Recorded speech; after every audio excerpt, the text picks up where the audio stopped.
यंदाच्या खरीप हंगामात रोहिणी नक्षत्र कोरडं गेल्यानंतर मृग नक्षत्र निष्क्रिय ठरलंय। गतवर्षी 16 जून पर्यंत 70 मिलीमीटर पाऊस झाला होता। यंदा अत्यल्प म्हणजे 27.4 मिलीमीटरच पाऊस झालाय।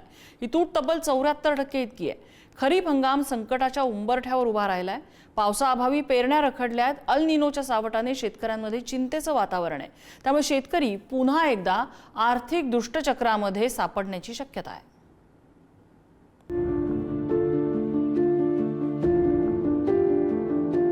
विदर्भात शेतकरी आभाळाकडे डोळे लावून बसलाय।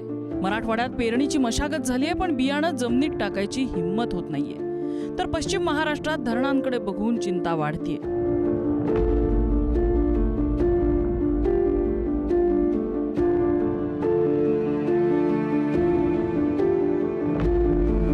कारण 1 ते 15 जून दरम्यान महाराष्ट्रात 103.8 मिलीमीटरच्या सरासरीच्या तुलनेत केवळ 27.4 मिलीमीटर पाऊस झालाय। म्हणजेच राज्यात फक्त 26% पाऊस नोंदवला गेलाय। महाराष्ट्रामध्ये या महिन्यात सरासरी पाऊस असतो 103.8 मिलीमीटर। प्रत्यक्षात 27.4 मिलीमीटर पाऊस झालाय, म्हणजे फक्त 26% पाऊस झालेला आहे। त्यामुळे सरकारलाच शेतकऱ्यांना घाईनं पेरणी करू नका असा सल्ला द्यावा लागलाय। मराठवाडा, पश्चिम विदर्भाचे काही जिल्हे, उत्तर महाराष्ट्राचे काही जिल्हे आणि आपला अवर्षण प्रवण भाग या भागामध्ये त्यापेक्षा कमी पाऊस पडण्याची संभावना आहे। आणि म्हणूनच शेतकऱ्यांनाही सातत्याने मी ॲडवायझरी देतो की त्यांनी पेरणी कधी केली पाहिजे, जेणेकरून दुबार पेरणीची वेळ येऊ नये।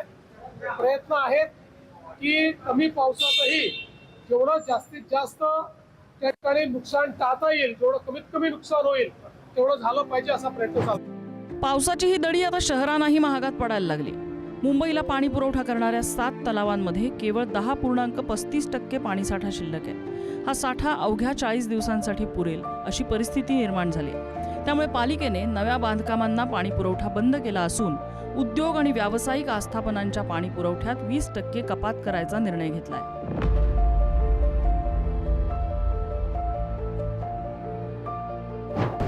If you see this map, now monsoon has covered majorly Karnataka, some part is remaining, some part of Maharashtra also, and Kerala, Tamil Nadu, then Andhra Pradesh. So the coming days we are expecting only this much ki it will cover more part of East India.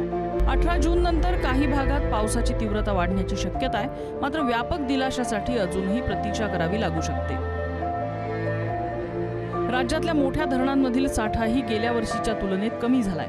काही विभागात परिस्थिती अधिक गंभीर आहे। पुणे विभागातील प्रमुख धरणांमध्ये साठा केवळ 12%वर आल्याची नोंद आहे। दरवर्षी जूनमध्ये अतिवृष्टीच्या मुंबई तुंबली अशा बातम्या देणारा महाराष्ट्र यंदा मात्र एका सरीची वाट पाहतोय, डोळ्यात पाणी आणून।